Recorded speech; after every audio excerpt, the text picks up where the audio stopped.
हो गया है? नहीं हुआ है। अच्छा, ये 2023 के दोनों क्वेश्चन है। तो इसमें क्या कह रहा है कि x be the random sample of size 1 from the popular CDF, ये दे रखा है, और टेस्ट करना है थीटा 1 2। क्रिटिकल रीजन आपको दे दिया है, तो ये तो हो जाना चाहिए। देखते हैं तो इसमें क्या करना है आपको।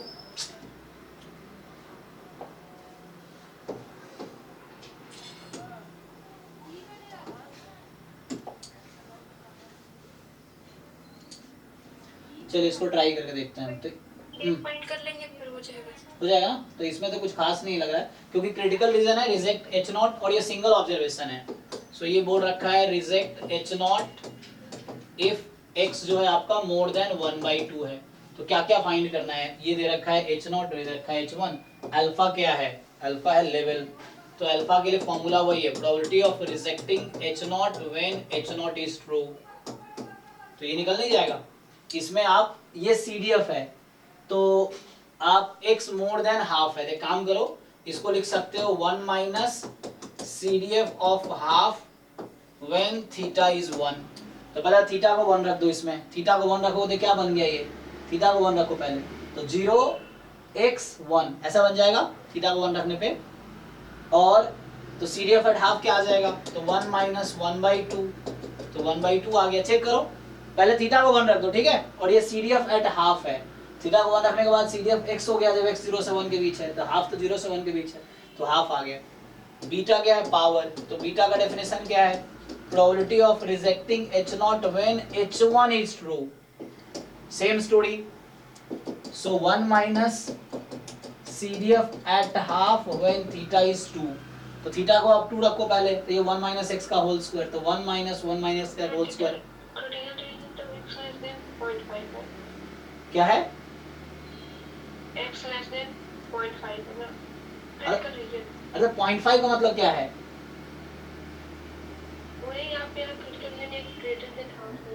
अच्छा तो पहले बोलना था ना, मैं यहाँ रिटर्न लिख चुका हूँ, तो तुम इतना लेट बता, मतलब मैंने गलत लिख दिया, तो यहाँ से लेस देन कर दो, तो पहले इतना देर बाद बता रहे हो तुम, तो ये डायरेक्टली CDF आ जाएगा,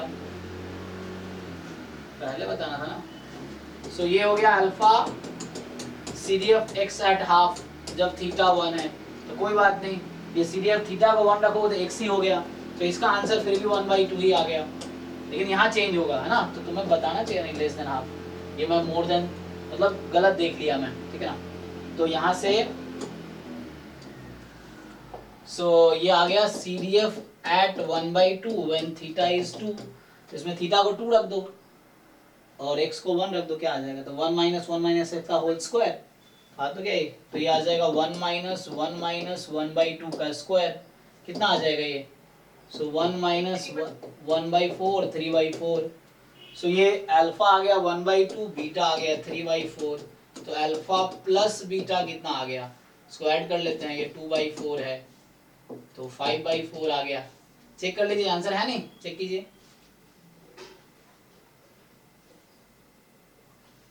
ठीक है ना। तो इसके ओरिजिनल पेपर में देख सकते हो, या इसमें आंसर की अटैच्ड है ना, चेक कर लो।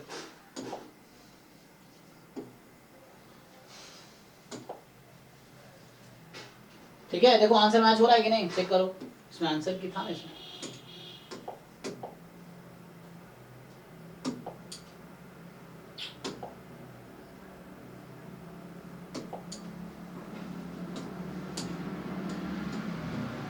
क्या है 1.25 हमारा, ठीक तो है, ये 1.20 से 1.30 है, तो हमारा 1.25 आया, ठीक है। सो ये 5/4 का मतलब 1.25, तो ये आंसर है, ठीक है। चलिए आगे क्या करते हैं,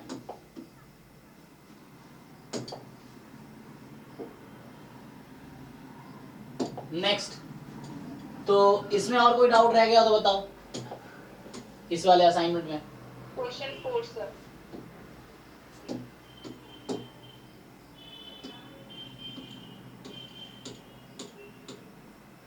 ओके 4 में क्या डाउट है,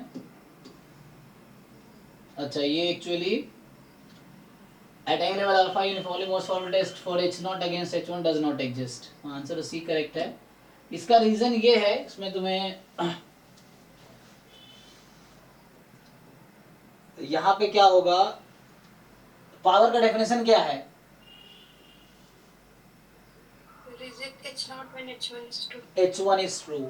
तो जब H1 ट्रू लोगे तो थीटा की वैल्यू क्या लोगे, वहां पे जो हमारा पावर फंक्शन बन के आएगा वो थीटा का इंटरवल क्या होगा उस केस में, -∞ से 1 यूनियन 2 से इन्फिनिटी, यही है ना।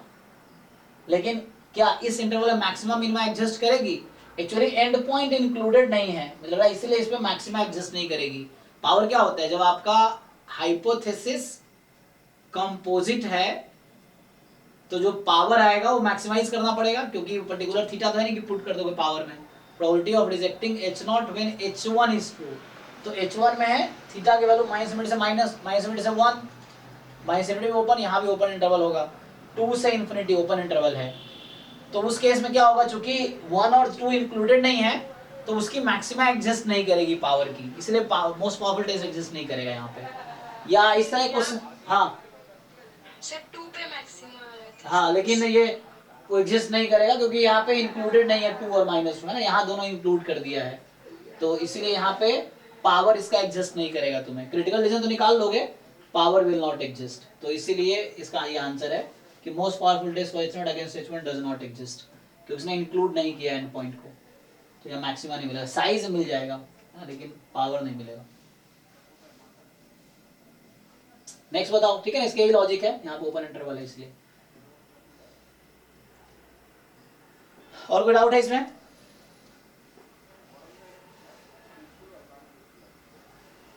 कोई डाउट नहीं, चलिए इसका हो गया। तो अब आते हैं ये वाले पे,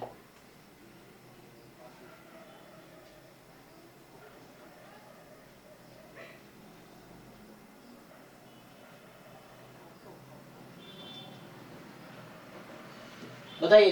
तो इसमें कौन सा डाउट है, कोई है, ट्राई किया है, देखो ट्राई करते हैं। हाँ 1 बाय 1 देखते हैं। तो पहले 5 4 5 5 क्या कह रहा है कि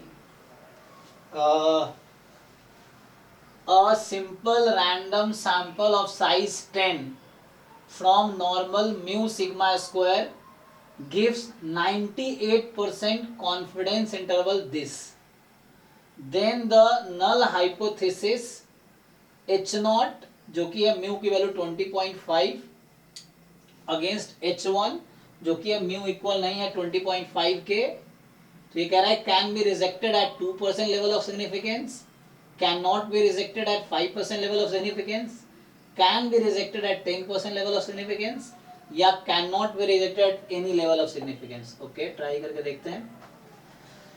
सो है ना, तो ये गेट 2012 का क्वेश्चन है, गेट 2012 का मतलब ये है कि गेट MA 2012 है ना, गेट MA मतलब पहले 2018 तक गेट मैथमेटिक्स में ही स्टैटिस्टिक्स के क्वेश्चन आते थे।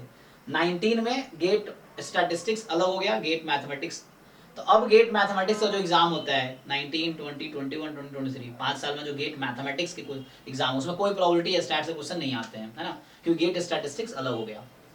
तो यही होता है, कभी कोई साथ होता है, कोई अलग अलग होता है ना, यही चीज है। पहले मैथ स्टैट का साथ एग्जाम होते थे गेट में, मैं तो चाहता हूँ CSR में भी अलग हो जाता, आसान हो जाएगा बच्चों के लिए, है ना, क्योंकि मैथमेटिक्स के चक्कर में स्टैट्स वाले नेट भी निकाल पाते हैं। तो चलो, तो ये क्वेश्चन ये है कि simple random sample of size 10 normal mu sigma square, है ना, तो मुझे ये कह रहा है कि 98% कॉन्फिडेंस लेवल है, ये जो इंटरवल है ये 98% कॉन्फिडेंस इंटरवल है किसी पैरामीटर का, किसका बताया नहीं, हाँ म्यू के लिए ना, क्योंकि म्यू को टेस्ट कर रहे हैं, तो ये म्यू का 98% कॉन्फिडेंस इंटरवल है। इस तरह सोच सकते हैं क्या कि 2% पे तो ये एक्सेप्ट हो जाएगा क्योंकि जो म्यू की वैल्यू है वो कॉन्फिडेंस इंटरवल के बीच लाई कर रहा है, और 5% और 10% पे रिजेक्ट कर सकते हैं, तो 5% पे भी कर सकते हैं, लेकिन इसमें लिखा है can not be rejected at 5%। हाँ चेक करते रुको, लॉजिक चेक कर, कोई ट्राई करके देखते हैं। प्रॉब्लम क्या है ना, हर जगह दिया होता है कि रिजेक्टिंग H0 और उसका जस्ट कॉम्प्लीमेंट होता एक्सेप्टिंग H0। यहाँ थोड़ा ट्रिक क्या खेला इन्होंने कि एक्सेप्टिंग एच नॉट को जस्ट कॉम्प्लीमेंट नहीं लिया ना उसका, उस तरह से कि जैसे लेस देन 2 लेते हैं वैसा नहीं किया है। ये बता रहा है कि एच नॉट को रिजेक्ट करेंगे इस कंडीशन में और रिजेक्ट नहीं करेंगे इस कंडीशन में, अलग अलग बता रखा है आपको। तो डेफिनेशन ठीक से याद करना पड़ेगा कि डेफिनेशन क्या रहता है। हाँ आस्था आप कुछ कह रहे थे, समझ नहीं आया, चैट में लिख सकते हो आप या दोबारा ट्राई कर सकते हो आप। सर मैं ये बोल रही हूँ 1 minus power of the test type 2 error ऐसे निकालेंगे तो आएगा। अच्छा वैसे ऐसे भी आएगा, मतलब ऐसे। ठीक है, तो हमें पूछा गया है टाइप 1 टाइप 2 एरर। तो टाइप 1 एरर की प्रोबेबिलिटी क्या होती है? टाइप 1 एरर की rejecting H naught when H naught is true. तो ये तो आ गया होगा आपका, ये इजी है यस सर।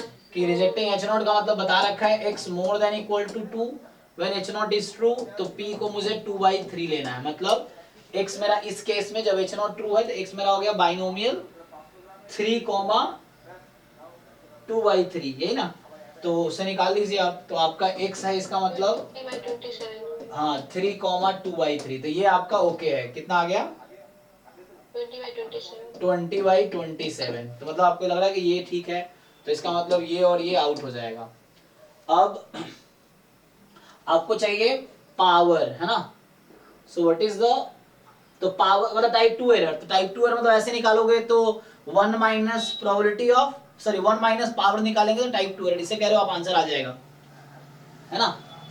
तो जैसे पावर का फॉर्मूला भी आप देखते हो लिखा रहता है बुक में, 1 minus probability of type 2 error. तो आप क्या इस तरीके से किए थे, तो यहां से प्रोबेबिलिटी ऑफ टाइप 2 एरर आप निकालेंगे तो ये जाएगा 1 माइनस पावर, और पावर का मतलब है rejecting H naught when h1 is true, या h1 ट्रू का मतलब क्या, h naught is false, you know. So 1 minus क्या होगा ये, इससे किया था आपने नेहा, यस सर। तो इससे आंसर नहीं आ रहा है, क्या आएगा इससे? मेरा ऑप्शन सी आ रहा है 727। तो आप उस डायरेक्टली पावर का डेफिनेशन क्या है, तो उससे ट्राई करके देखो आप। डायरेक्ट पावर का डेफिनेशन क्या था, सर आप करिए ऐसे जैसे चेक करते रहो। पावर का डायरेक्ट डेफिनेशन क्या है, rejecting H not, when h1 is true। हाँ h1 is true, so p बराबर 1/3। वो तो पूछ रहा हूँ इससे क्या आ रहा है,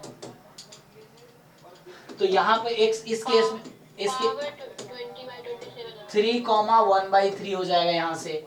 एक बार निकालो जाए बाइनोमियल 3,1/3 में, बाइनोमियल 3,1/3 में इसकी प्रोबेबिलिटी निकालो मोर देन इक्वल टू 2 की, और यहाँ से अगर करेंगे तो आएगा प्रोबेबिलिटी रिजेक्टिंग एच नॉट, तो एच नॉट रिजेक्ट करना है तो x more than equal to 2 when h1 is true.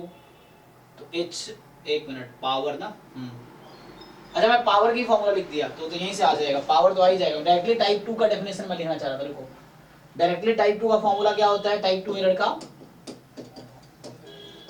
accepting h not नहीं, probability of rejecting h1 when h1 is true. ये जब मैंने क्लास में आपको लिखाए होंगे, टाइप 2 एरर का मतलब rejecting h1 when h1 is true, rejecting h not when h naught is true, तो वो टाइप 1 एरर होता है। तो टाइप 1 एरर है ये, this is the probability of type 1 error, type 1 error. तो ये है आपका probability of rejecting h not when h naught is true. तो उससे आप निकालिए रिजेक्टिंग h, ये आ गया type 2 error rejecting h1 when h1 is true. तो रिजेक्टिंग h1 का मतलब क्या है, एक्सेप्टिंग h नॉट, तो यहां से आएगा एक्सेप्टिंग h नॉट, तो एक्सेप्टिंग h नॉट का मतलब क्या है, ये ना। तो x less than equal to 1 when h1 is true, तो h1 इज ट्रू मतलब p बराबर 1/3। सो निकालो इसकी वैल्यू। सो बाइनोमियल 3,1/3 में x less than equal to 3, so ये आ जाएगी, है ना, x वैल्यू 0 या 1 पे, तो 3c0 2/3 की पावर 3 प्लस 3c1 और 1/3 और 2/3 का स्क्वायर, इससे कितना आएगा 4/27, सॉरी 8/27 प्लस यहां से आ जाएगा 3 टाइम 4/27, सो 20/27। आप ये कह रहे थे, yes sir। इस वाले से क्यों नहीं आएगा? क्योंकि डेफिनेशन आपको याद है ना डायरेक्टली क्या है, तो ये तब होता है जब वो कॉम्प्लीमेंट होता है। तो ये ए ऑप्शन ट्रू है, क्या दे रखा है आंसर की में? हाँ ए ही है। तो जैसे हम जब डिफाइन करते हैं और यहाँ से क्या आ रहा है आपका, मतलब एक्चुअल डेफिनेशन जो है टाइप हमने जब शुरू पढ़ाए होंगे आपको क्लास में, तो ये वाला केस होता है ना H0 H1, तो ये डेफिनेशन ही चेक करना चाह रहा है आपसे। तो मान लो एक्सेप्ट और या मान लो ट्रू, यहाँ लिखो ट्रू और यहाँ एक्सेप्ट ऐसा। सो अभी क्या है, तो ये हम लिख रहे हैं मतलब ट्रू कौन सा है और एक्सेप्ट किसको कर रहे हैं। तो यहाँ पे कहने का मतलब ये हो गया कि यहाँ पे जो हमारे पास टैब बनेंगे ये वाला। सो पता है सर, मैं हाँ पूछ रही थी कि उससे क्यों नहीं मतलब करें? हाँ, क्योंकि दो इसमें क्या है ना, क्योंकि यहाँ पे दोनों अलग अलग केस दे रखा है आपको। जैसे क्या होता है जनरली, अगर ये नहीं लिखा होता, इसे निकालो क्या आता है, फिर अलग क्यों मैं बताता हूँ। इससे पहले निकाल लेते हैं क्या आएगा। तो H1 इज ट्रू मतलब P बराबर 1/3। वो नहीं इसलिए आ रहा है क्योंकि ये और ये एक दूसरे का कॉम्प्लीमेंट नहीं है ना। x more than equal to 2 का कॉम्प्लीमेंट क्या होता? x less than 2 अच्छा, तो x लेस देन 2 क्या होगा? है तो कॉम्प्लीमेंट। एक्सेप्ट हो जाता। नहीं नहीं, एक मिनट, कॉम्प्लीमेंट है तो क्या दिक्कत है? तो ये जो हाँ, अच्छा इसमें लेकिन 1 से 2 को नहीं बताया ना।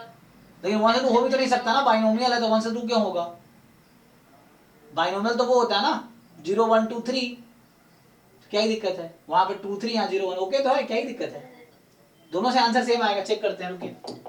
क्योंकि इसका कॉम्प्लीमेंट क्या होगा, x more than equal to 2 है तो कॉम्प्लीमेंट क्या है, x less than 2। Less than 2 का मतलब क्या है, less than equal to 1, okay है? Yes sir. हाँ, तो दोनों से सेम ही आंसर आएगा, चेक करते हैं। तो यहाँ से 1 minus probability x more than equal to 2 when p is 1/3, तो ये निकालो इसका 2 और 3 पे आंसर।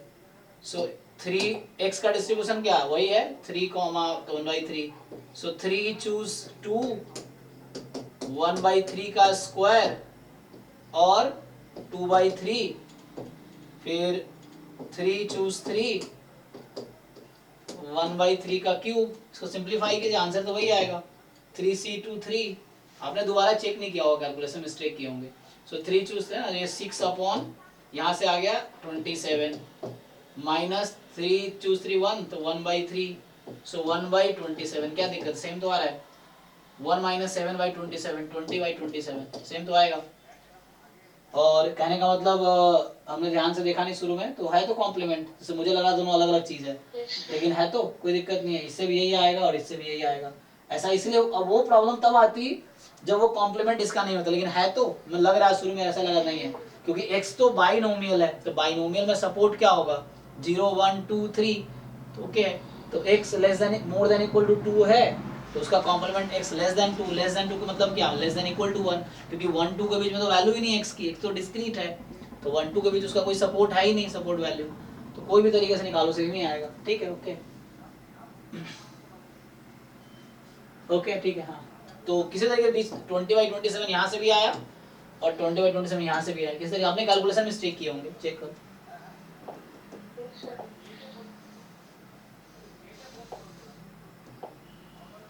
नेक्स्ट बताइए।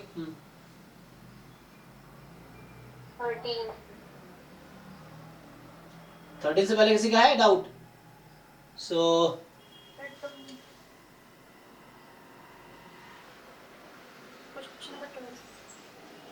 नहीं, 13 से पहले 13 से पहले 12, अच्छा तो 12, चलो 12 कह रहा है कि let X be a discrete random variable with PMF p0 p1 है,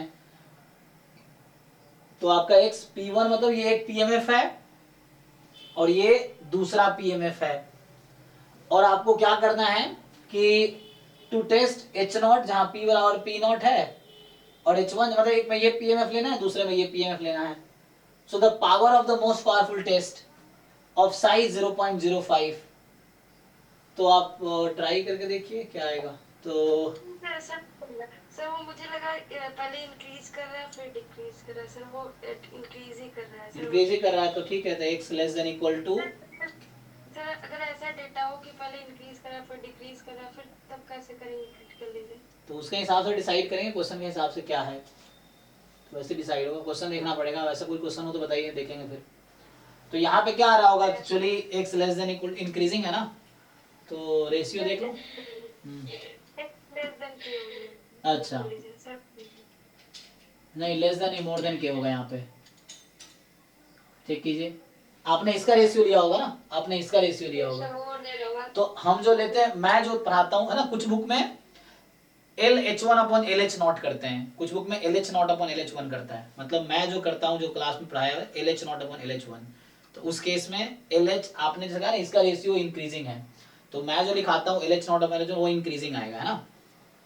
डिक्रीजिंग क्या है, आपने कहा ये इंक्रीजिंग है, चेक करो। Decreasing coding. हाँ मतलब आपको करना है P not upon P1 check करना है क्या है, इंक्रीजिंग या decreasing. P not upon P1 करना है, H नॉट है ना, H नॉट अपॉन H1 करना होता है, likelihood function under H not upon likelihood function under H1। तो उसमें देख लो क्या आएगा, उसके हिसाब से आ जाएगा, ठीक है। तो x more than equal to आएगा, डिक्रीजिंग आएगा तो x इंक्रीजिंग हुआ तो x मोर देन, उसके हिसाब से देख लो जो भी आपको समझ आ रहा है। मतलब कह रहा हूँ मैं जो क्लास में कह रहा हूँ LH not upon LH1 less than equal to k, likelihood ratio test over, तो उसके हिसाब से आ जाएगा। 13 में क्या है कि fx gx भी 2 pmf, तो fx है 1/6 जब x 1 से 6 है, gx ये है, x be the random variable of size 1 from the distribution having this to test this, हाँ तो powerful test of size 1/6 reject h naught. तो इस तरह क्वेश्चन जैम में भी आए हुए हैं, अगर आप देखेंगे जैम में जो पुराने पेपर्स हैं 15 से पहले शायद इस तरह क्वेश्चन आए हुए हैं, चेक करते हैं। ये वाला है कि इसमें एक बार इंक्रीज हो रहा है फिर डिक्रीज हो रहा है। अच्छा चलिए चेक करके देखते हैं। तो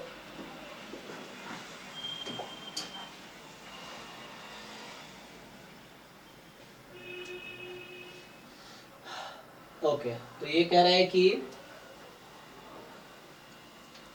तो x 1 2 3 और 1 2 3 है। देखो अब यहाँ करना क्या है, मैं वो बना देता हूँ टेबल एक, सपोर्ट वही है सब में, तो सपोर्ट तो सेम ही है। तो x की वैल्यू 1 2 3 4 5 6, ओके, और px मतलब gx, तो यहां से आ जाएगा fx gx, ठीक है। तो आपका आ गया fx और gx। तो fx के लिए क्या आ जाएगा, सब में 1/6 है, 1/6 1/6 1/6 1/6, और gx में क्या है 1/12 1/12, 3 पे 1/2 1/9, एक मिनट, हाँ 1/9 1/9 1/9। अब क्या करते हैं हम लोग, h नॉट हमारा है hx और h1 हमारा gx, तो आप हम क्या करते हैं, मैं जो फाइंड करता हूँ LH not upon LH1, so null hypothesis upon likelihood function under null hypothesis upon likelihood function under alternative hypothesis. So आप इसका रेशियो चेक कीजिए क्या क्या आएगा। तो जब ऐसे फाइंड करेंगे तो आप क्या करेंगे 1/6 अपॉन 1/12, यही ना, मुझे hx अपॉन gx करना है, क्या कर रहा हूँ मैं, hx अपॉन gx, कुछ मिस्टेक नहीं दिख रहा आपको, होगा fx होगा ना, ये मिस्टेक है, हाँ। सो fx अपॉन gx, तो ठीक है fx अपॉन, तो 1/6 अपॉन 1/12 कितना आ जाएगा, 1 पे 2 आ जाएगा, यहाँ भी 2 होगा, फिर 2 2 3 नहीं 1/6 अपॉन 1/2, 2 तो नहीं 1/3 आ रहा, तो चेक कीजिए वही तो कह रही 1/3, अच्छा 1/6 अपॉन 1/2 1/3, ओके नेक्स्ट। 3/2 तो 1/6 अपॉन 1/9, तो 1/6 अपॉन में 1/9, 9 ऊपर गया 9/6, तो 3/2 3/2 सब पे 3/2। अब 3/2 3/2, तो क्या डेसिमल है इसका, कितना होता है 0.6, और ये कितना 1.5, ओके। तो यहाँ पे क्या हुआ, लाइक्लीहुड फंक्शन मोनोटोनिक नहीं है, ठीक है। तो लाइक्लीहुड फंक्शन मोनोटोनिक होता है, डायरेक्टली हम लोग क्रिटिकल रीजन डिसाइड कर लेते हैं। अब यहाँ पे लाइक्लीहुड फंक्शन मोनोटोनिक है क्योंकि देखो 2 2 0.6, यहाँ डिक्रीज हुआ फिर इंक्रीज हो गया, नो प्रॉब्लम। तो आपको क्या करना है, ऑफ साइज 1/6, तो अब आपको बस रैंडमली चेक करना है कि साइज 1/6, साइज का डेफिनेशन क्या है कि probability of rejecting h not when h naught is true, H naught is true, तो एच नॉट ट्रू का मतलब एक्स का डिस्ट्रीब्यूशन मुझे क्या लेना है, F x. So what do you think, alpha 1/6 कब हो पाएगी? एक्स की वैल्यू क्या ले लूं मैं, तो मैं x इज इक्वल टू 1 की प्रोबेबिलिटी निकालू एफ एक्स में, तब भी 1/6 है। x इज इक्वल टू 2 की प्रोबेबिलिटी निकालूं तब भी 1/6 है। x इज इक्वल टू 3 की प्रोबेबिलिटी निकालूं तब भी हर पॉइंट में 1/6 है, कोई प्रॉब्लम नहीं है। अब मुझे क्या करना है, यहाँ मोस्ट पावरफुल टेस्ट डिसाइड करना है। तो मेरा यहाँ पे जो इस वाले केस में जो क्वेश्चन पूछ रहे थे जो भी लोग, कि जब ऐसा होगा लाइक्लीहुड इंक्रीज के डिक्रीज करेगा, डिक्रीज से इंक्रीज, तो क्या करेंगे, तो मैं बता देता हूँ। देखो अब यहाँ पे क्रिटिकल रीजन कुछ भी हो सकता है, x बराबर 1b, x बराबर 2b, x बराबर 6, ये भी हो सकता है, ये भी हो सकता है। क्यों?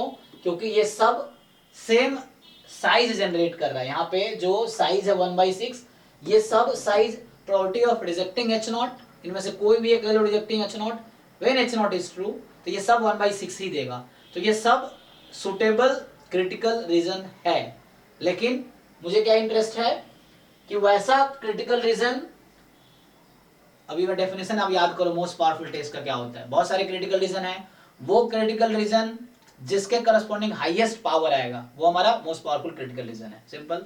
तो मेरे पास 6 क्रिटिकल रीजन है, अब मुझे वो ढूंढना है इनमें जिसके करस्पॉन्डिंग हाईएस्ट पावर मिले। तो पावर की डेफिनेशन क्या है, सो जो पावर की डेफिनेशन है कि probability of rejecting H naught when h1 is true, तो h1 का मतलब gx लेना है। अब देखो इसमें हाईएस्ट प्रोबेबिलिटी क्या आ रही है, 1/2x इक्वल्स टू 3 पे। तो x is equal to 3 is the most powerful critical region. तो आंसर सी ऑप्शन होना चाहिए, हाँ सर यही है। ठीक है। ये नहीं तो एटलीस्ट जो है ना, अगर मोनोटोन लाइक्लीहुड है, लाइक्लीहुड डिक्रीजिंग है थ्रू आउट, या थ्रू आउट इंक्रीजिंग है, थ्रू आउट इंक्रीजिंग या थ्रू आउट डिक्रीजिंग, तो directly critical region less than equal to more than equal to आता है। अगर इंक्रीज होकर डिक्रीज कर गया, डिक्रीज होकर इंक्रीज कर गया, तो x इज इक्वल टू, तो उसके क्वेश्चन पे डिपेंड करता है। जैसे मैंने कहा कि ये सब जनरेट कर रहा है सेम साइज, यहाँ कुछ भी ले लो सबके करस्पॉन्डिंग प्रोबेबिलिटी 1/6 ही है। तो मुझे वो ढूंढना है जिसे करस्पॉन्डिंग हाईएस्ट पावर, तो हाईएस्ट पावर मुझे 3 पे मिलेगी, तो 3 इज द मोस्ट पावरफुल। तो इनमें से most powerful critical reason x बराबर 3 है। Okay okay sir.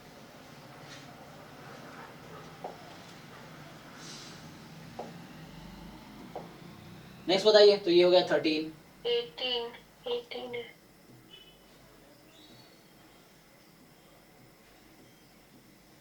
18 ये कह रहा है कि ये नहीं हो रहा है सर। ये तो हमने कल ही सॉल्व किया है, कल ही तो किया, कल ही तो बताया था आपको हिंट मैंने, ये कल किया था ना क्वेश्चन। देखिए तो सी ऑप्शन था ना इसका, हाँ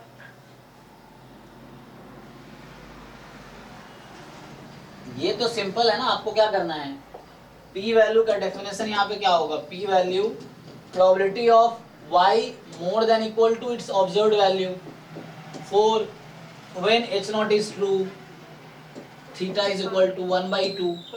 y का डिस्ट्रीब्यूशन क्या है, बायनोमियल 6, थीटा। हाँ 6, 1/2, तो क्या आएगा प्रोबेबिलिटी y, ये कैसे पता चला y ग्रेटर देन 4 होगा, मतलब यहाँ पे theta more than equal to 1/2 है, तो इससे आ जाएगा, ठीक है। h1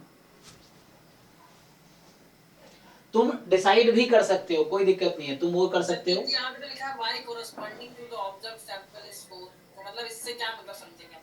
y की वैल्यू दे रखी है 4 है, y की ऑब्जर्व्ड वैल्यू 4 है, लिखा तो है the value of y corresponding to the observed sample, मतलब x1 x2 x3 x5 x6 की तुम्हें वैल्यू दिया हुआ जो है, तो उसके करस्पॉन्डिंग y की वैल्यू 4 है। तो p वैल्यू में यही होता है कि जो टेस्ट स्टैटिस्टिक्स है उसकी यहाँ पे ऑब्जर्व्ड वैल्यू लेते हैं, वो 4 दे दिया तुम्हें डायरेक्टली।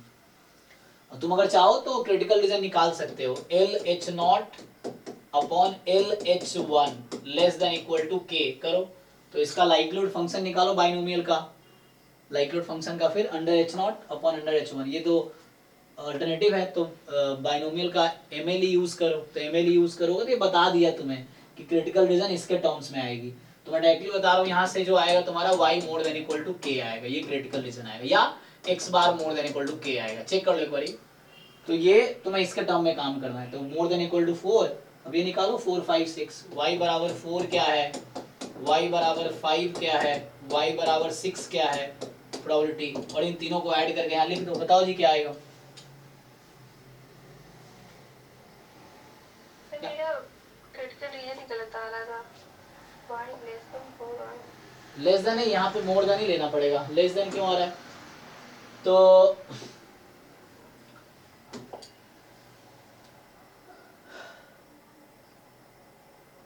लेस देन ही होगा यहाँ पे क्या है, यहाँ एक्चुअली इसके हिसाब से डिसाइड होगा। ये थीटा मोर देन हाफ है ना, तो मुझे राइट साइड वाले लेना है। आपको देखो दोनों साइड हो सकता है, लेकिन डिपेंड करता है कौन से वाले साइड लेना है। तो आपको यहाँ पे ये वाली साइड का ये लेना है rejection region, because theta more than 1/2 है, से आएगी। अच्छा, तो फाइंड करके कोशिश कर सकते हैं। ऐसे इसका आंसर यही होगा, y मोर देन 4 के लिए आएगा।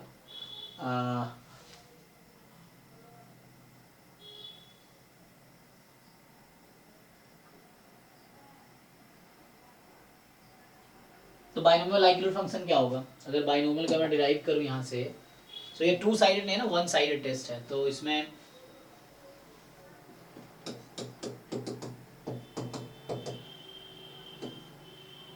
x क्या है, बाइनोमियल से लिया गया। x तो बर्नौली से आया होगा। x कहाँ से आया है? बर्नौली से आया, बर्नौली थीटा। तो बर्नौली थीटा से आया है, तो थीटा की power xi and 1 minus theta की पावर 1 माइनस xi। ठीक है, ये हमारे पास xi की वैल्यू 0 या 1 होगी। तो यहाँ से लाइक्लीहुड फंक्शन जो आएगा, थीटा की power summation xi 1 minus theta की power n minus summation xi। ठीक है, तो ये हो गया। अब यहाँ पे एल एच नॉट तो हाफ था, अपॉन यहाँ पे क्या करेंगे आप, एमएलई क्या आता है बाइनोमियल में? x बार अपॉन m जो होता है। नहीं, ये तो ये तो बर्नौली का सैंपल है। बर्नौली में x बार अपॉन m क्यों आएगा? ये तो बर्नौली का सैंपल है, x बार ही होगा ना। बर्नौली का सैंपल है तो x बार ही आएगा, क्योंकि सैंपल बाइनोमियल से नहीं आया, सैंपल बर्नौली से आया है। तो यहाँ से क्या निकल के आएगा, चेक करके देखिए। समेशन xi करेंगे तो सर वो बाइनोमियल हो जाएगा ना। तो ये समेशन xi क्या करना है मुझे?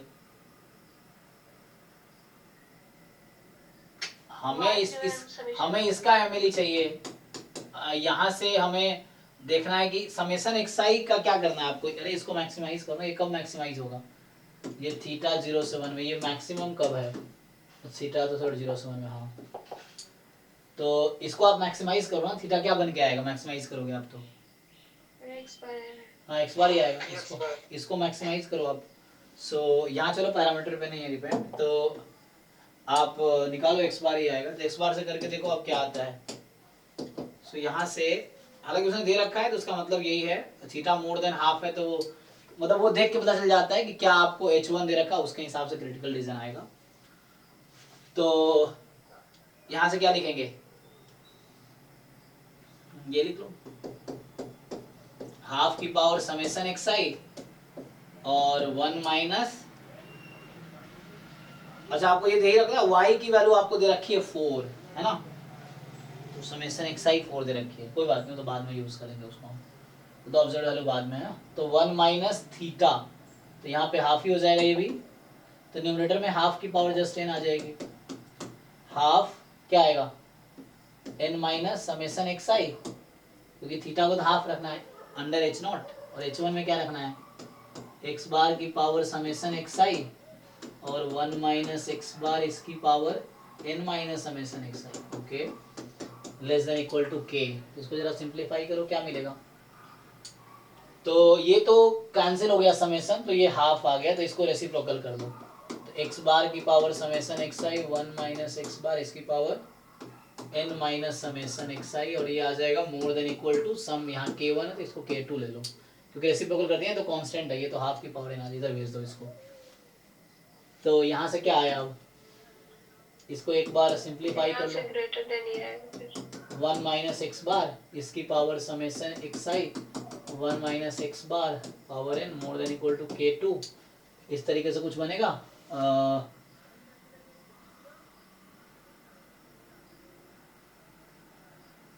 ठीक है, क्या क्या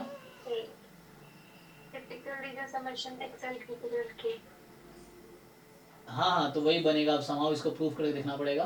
तो यहाँ से आ जाएगा समेशन एक्स आई के। ऐसे भी आपको इतना दिमाग नहीं लगाना, यहाँ पे जब ये आपका दिख रहा है कि थीटा मोर देन हाफ है, तो आप ये कंसीडर करो कि summation X I more than equal to K आएगा।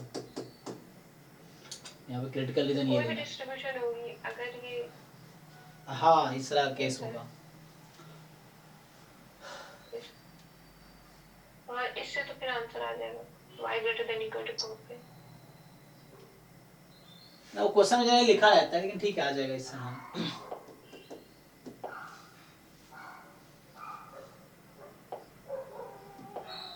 नेक्स्ट बताइए। 27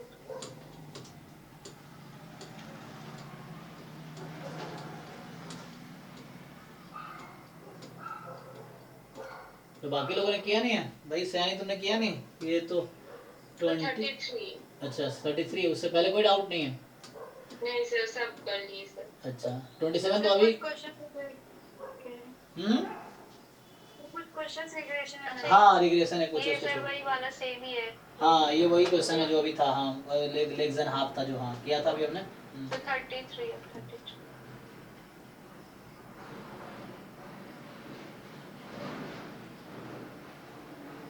बाकी जैम वाले लोग देख लेना तुम्हारे सिलेबस में है कि नहीं है। जो लोग जैम वाले लोग अगर ये कर रहे हैं तो आप बस चेक कर लो आपके सिलेबस में है कि नहीं, सिलेबस देख के। तो ये बोल रहा है कि let the random variable x has Poisson distribution with parameter lambda and parametric space has 3 element 3 4 and k। अच्छा then to test the null hypothesis h naught is equal to lambda by 3, sorry lambda है ना is equal to 3 versus lambda not equal to 3। तो कह रहा था uniformly most powerful test at any level alpha exist for any sample of size for all. अच्छा के पे restriction है, के क्या होगा? ठीक है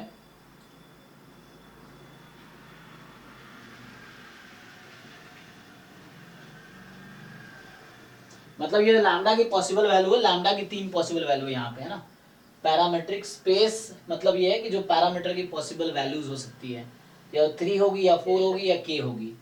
और आपसे बोल रहा है कि then to test the null hypothesis h naught जो कि लैम्डा बराबर 3 है वर्सेस अल्टरनेटिव जो कि लैम्डा 3 नहीं है। तो a uniformly most powerful test exist for any sample size, केक पे क्या रेस्ट्रिक्शन होगा?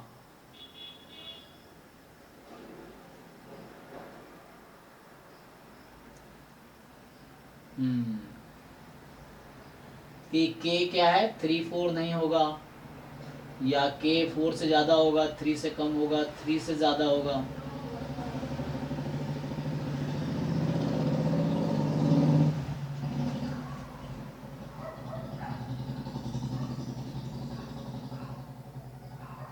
ठीक है इसको ट्राई करके देखते हैं।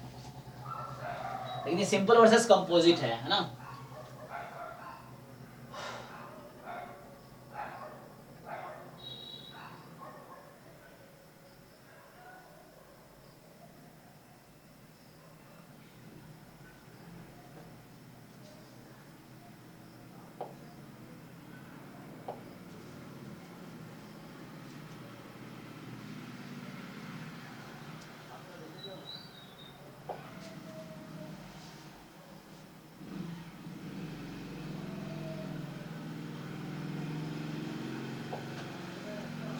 चलिए तो ये कह रहा है कि है ना, तो इसमें क्या आपने क्रिटिकल रीजन निकालने की कोशिश किया है, लेकिन उससे क्या आया?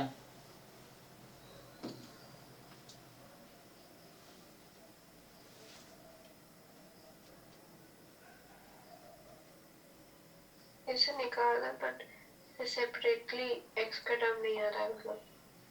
हाँ जैसे यहाँ भी ऐसे ही है कि लाइक्लीहुड फंक्शन अगर लिखेंगे हम तो e की प्रोडक्ट होगा है ना, e की पावर माइनस लैम्डा, लैम्डा की power xi upon xi factorial i from 1 to n, यही है।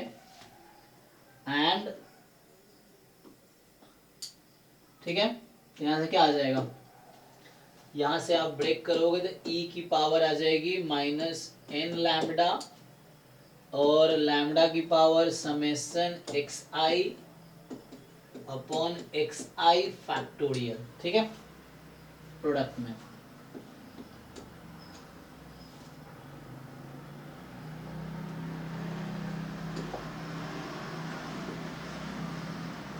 तो इसका भी क्या आता है एमिली, पॉइजन का? एक्स बार। अच्छा, तो यहाँ से L आप रखेंगे 3 अपॉन LX बार, तो इसमें प्रॉब्लम ये होगा, फिर से सिंप्लीफाई करना पड़ेगा। 7 प्लस k/3 हो जाएगा। यहाँ पे तो चलो ये e की पावर माइनस, अच्छा n सैंपल साइज क्या है, यहाँ तो सैंपल साइज कुछ बोला है सिंगल रैंडम वेरिएबल, तो PMF ही, तो ये तो साइज 1 है ना यहाँ पे, तो होगा सर से। तो n को 1 रखना पड़ेगा, तो PMF ही आपका, इधर पहले देख लो, तो PMF ही आपका लाइक्लीहुड फंक्शन है। सो लाइक्लीहुड फंक्शन जो PMF ही है, e की पावर माइनस लैम्डा, लैम्डा की power x upon x factorial, तो ये आ जाएगा e की पावर -3, 3 की power x upon x factorial. अच्छा, तो यहाँ पे सिंपल क्या आएगा, तो x bar nothing is x only, तो आ जाएगा e की पावर माइनस लैम्डा, तो e की पावर -x, x की power x upon x factorial. अच्छा, पढ़ना पड़ेगा ना, वो देखना पड़ेगा।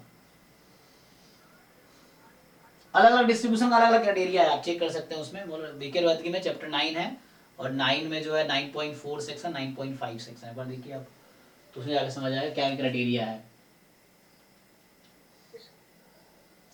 देखिए फिर बाकी ट्राई करते एक बार, अगर आगे फिर आपको समझ नहीं आया दोबारा डिस्कस कर लेंगे। कुछ क्वेश्चन आज जैसे रह गए, पहले भी 1-2 क्वेश्चन रह गए थे, तो उसको हम डिस्कस करेंगे अभी। बाकी अभी देखो आगे देखते हैं। नेक्स्ट बताओ। ओके सर, ये इतना ही था। अच्छा इसमें है नहीं, अच्छा 33, तो ठीक है, इसमें 1-2 क्वेश्चन है ना शुरू के रह गए, तो बाकी आप ट्राई कर लीजिए और देखते हैं। तो कल हम लोग कल देखता हूँ मैं क्या स्टार्ट करता हूँ उस बैच में।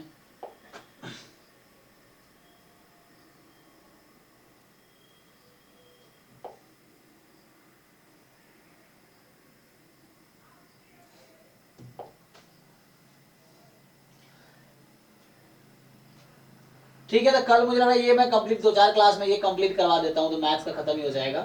ये जो मैट्रिक्स थ्योरी वाला, क्योंकि इसका आगे यूज भी होगा, तो इसमें जो है एक्चुअली इसको कंप्लीट करवा ही देता हूँ, तो मैथ्स पोर्शन गेट का कंप्लीट हो जाएगा, तो इसका फिर टेंशन खत्म हो जाएगा।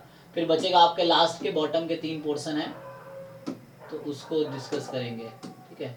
सो इसको अभी 2-3 क्लास तक इस वीक में इसको कंप्लीट कर लेते हैं, मैट्रिक्स थ्योरी। उसके बाद सारे टॉपिक कंप्लीट हो गए, इसके बाद सीधा हमारा ये लास्ट के 3 टॉपिक बचते हैं बस, तो उसके बाद सिर्फ आपके लास्ट के 3 टॉपिक। यहाँ एक्चुअली कुछ चीज़ें हैं जो हम डिटेल में डिस्कस कर सकते हैं, यही मैं बात कर रहा था कि यहाँ पे है ना, uniformly most powerful test for the families having monotone likelihood ratio property, ये तो एक क्लास में इसकी थ्योरी डिस्कस कर लेंगे। और ये ना कि uniformly most powerful test for the families having monotone likelihood ratio property, तो आपको ये चेक करना पड़ेगा कि कौन सा डिस्ट्रीब्यूशन है जिसमें ये प्रॉपर्टी है, तो उसके लिए कुछ डायरेक्ट रिजल्ट है, तो आपको क्रिटिकल रीजन निकालना नहीं पड़ेगा। करा के फिर मैथ्स वाला कराइए। हाँ यार, ये टेस्टिंग का इसका या तो एक दो क्लास में, एक क्लास में इसको मैं एक साथ थ्योरी एक बार डिटेल में डिस्कस कर लेते हैं, क्योंकि है ना नीमन पियर्सन लेवा तो जैम में भी था, मोस्ट पावरफुल टेस्ट जैम में भी था, मोनोटोन लाइक्लीहुड रेशियो प्रॉपर्टी वहां पे ये नहीं है, लेकिन शुरू में क्वेश्चंस आते हैं, तो ये तो हमने देखा था, तो ये है।